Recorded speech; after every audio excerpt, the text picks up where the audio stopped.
Hi everybody, this is Maureen Wong from mycasestudies.blogspot.com. Today we're going to be making this shabby chic sunflower card with a little bit of lace edging, so let's get started.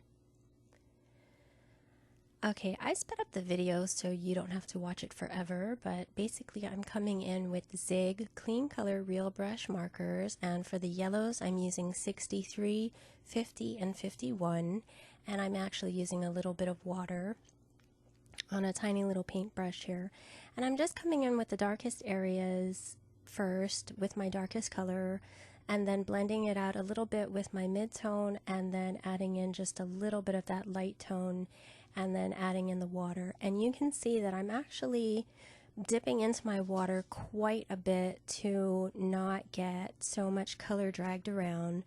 The secret to getting those nice light, almost whitish areas is to not drag too much color into that area. And if you don't use a lot of water, or not a lot of water, but if you don't clean off your brush enough, you're going to drag around just too much color, and you're not going to get the color variations that I'm looking for here.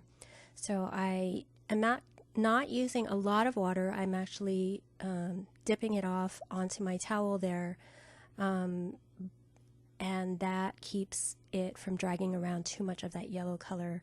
And I'm just going to continue in this fashion all the way around. My camera's battery is about to die here, and so I'll just go ahead and finish coloring that off screen. And by the way, this is a beautiful digital image called Sunflower Power from Power Poppy, and there you can see the leaves are all done. And now I'm coming in with brown tones. This is number 68 and number 67. And I'm initially going to do kind of a light coloring of that center there.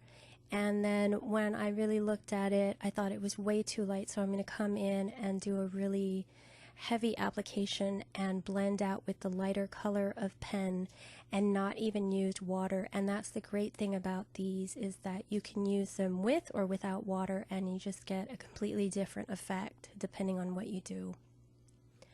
And now moving on to the greens, I'm using numbers 44, 47, and 53 is actually practically a yellow color. And if you just put that down by itself, it's going to look very yellow. So what you need to do is actually drag it over the green areas to pick up some of that green color so it's not so yellow. And then it also helps when I'm blending it out with water, that the water helps to move around the green tones so it's not so yellow.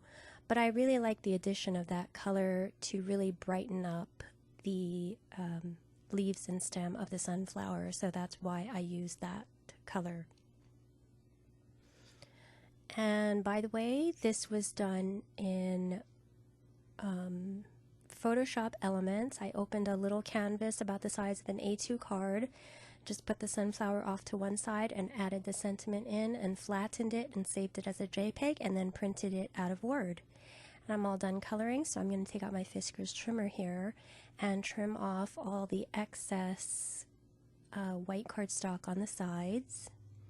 And actually, this isn't cardstock, this is watercolor paper. It's 90-pound Fabriano watercolor paper, and it goes through the printer just great because it's only the 90-pound and not the 140-pound. And that is done being trimmed, and I like the way it looks on my card base. So what I'm going to do now is take out a pair of very sharp scissors, and I'm going to distress the edges of my card here. And I actually have the video sped up a little bit, so I'm not doing it that fast. You need to be careful when you're doing distressing with the scissors, as I'm doing here, because you don't want to slip and cut yourself. These are actually very sharp, and they will cut you if you hit your hand with them. So just be very careful. There are also distressing tools on the market that are a lot safer than just using a scissors blade like I am here. But it's whatever you prefer, of course, and I prefer just using my scissors because I know that it's nice and sharp and I can control it exactly how I want to. So I'm just going to continue distressing all the edges here and then clean up my area, and I'm going to do some sponging. So I've got the antique linen distress ink here with the mini blending tool, And I'm sorry I'm out of frame there a little bit, but I'm basically just sponging that color over the edges of my whole card, or my whole panel actually.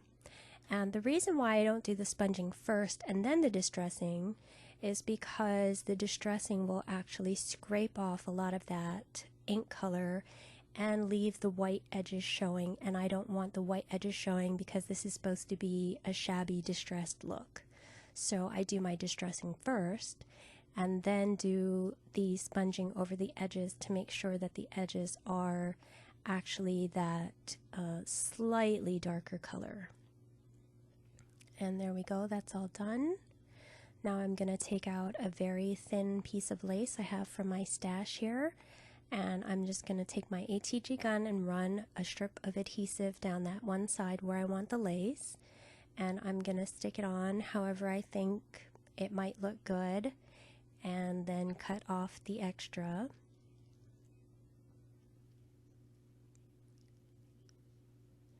And then I'm going to test that on my card base to make sure that it's not sticking out too far over that left edge, which as it turns out it is. So I'm going to pull that off and reposition it in further so that there's only a very little bit of that lace sticking out the side, because I don't want it to get all smashed when I put it in an envelope. And there, that works. So that is it. I'm going to use my ATG gun once again to stick that whole entire panel down to my card base, and that is my finished card.